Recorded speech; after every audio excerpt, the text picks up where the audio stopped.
My father's arms are a boat.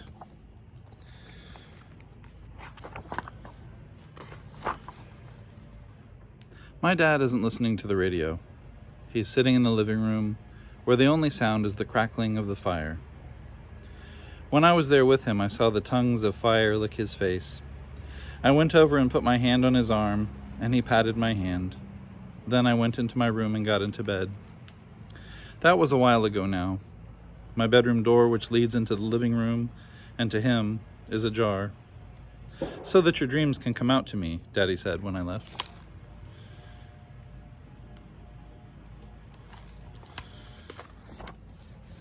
My window is pitch black. I have socks on and a woolly sweater under my pajamas. I can't sleep. It's quieter now than it's ever been.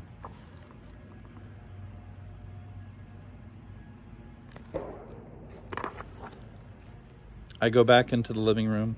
My dad looks at me, and I climb onto his lap. He puts both his arms tight under my knees. My body is curled up like a ball.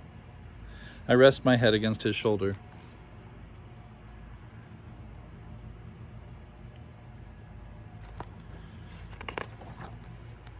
My cheek is against Daddy's cheek, close to his breathing. After a while, he says, "Tomorrow, we'll chop down the big spruce. It will fall to the ground with a crash. That'll be fun, won't it?" I say. Daddy likes chopping down big trees. I know that. "What about the red birds?" I asked. "What about them? Are they asleep?" "They're asleep." "In the tree?" "They sleep here and there," Daddy says, laughing a little. "Have they eaten the bread?" I ask. "No, they'll have it for breakfast."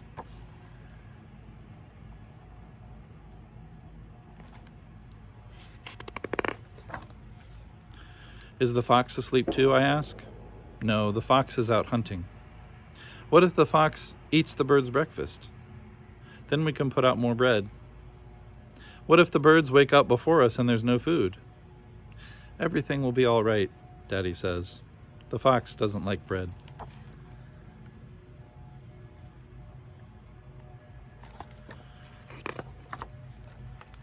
The red birds fly silently through the air.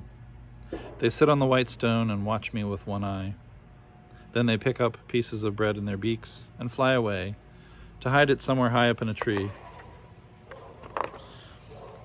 Then they come back again. They fly back and forth until there is no bread left on the stone. Granny says the red birds are dead people.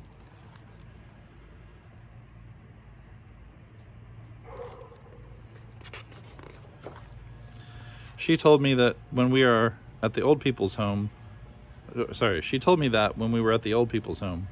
She can hardly talk, but I knew what she meant. Daddy laughed when she said that. "Is Mommy asleep?" I ask. "Mommy's asleep," said Daddy. "She'll never wake up again?" I ask. "No, not where she is now." "Should we go out and look at the stars?"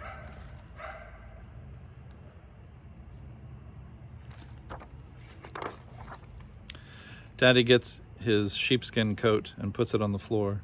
He puts me down on it and does up all the buttons. Then he lifts me up so I'm lying on my back in his arms. My bottom hangs down. "Ba ba black sheep," Daddy sings. Then we go out.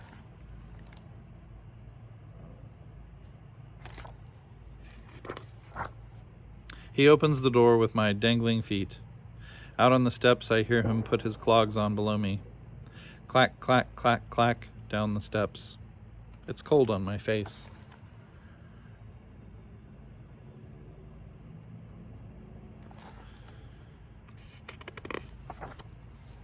I look up at the stars. I look at the moon that looks like a boat. My dad's arms are like a boat too. One that sails me out into the middle of the yard. The boat stops. The stars are so far away, and yet so close. "If you see a shooting star, you can make a wish," Daddy says. "I know. But you can't tell anyone what it is." "I know."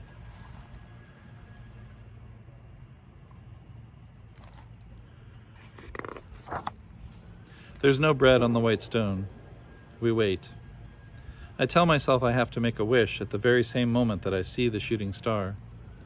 We wait a bit longer. Then I see it. Then it's gone.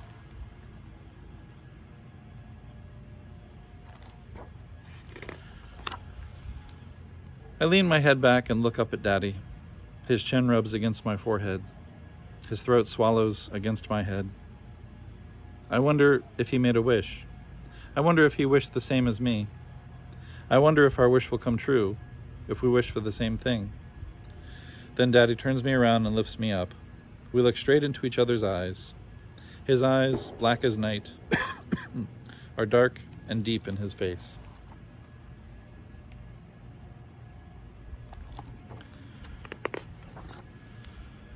When we get back inside, I'm tired.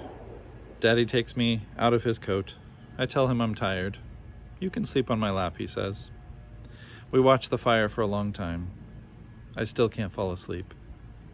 Everything will be all right, says Daddy. Are you sure? I'm sure.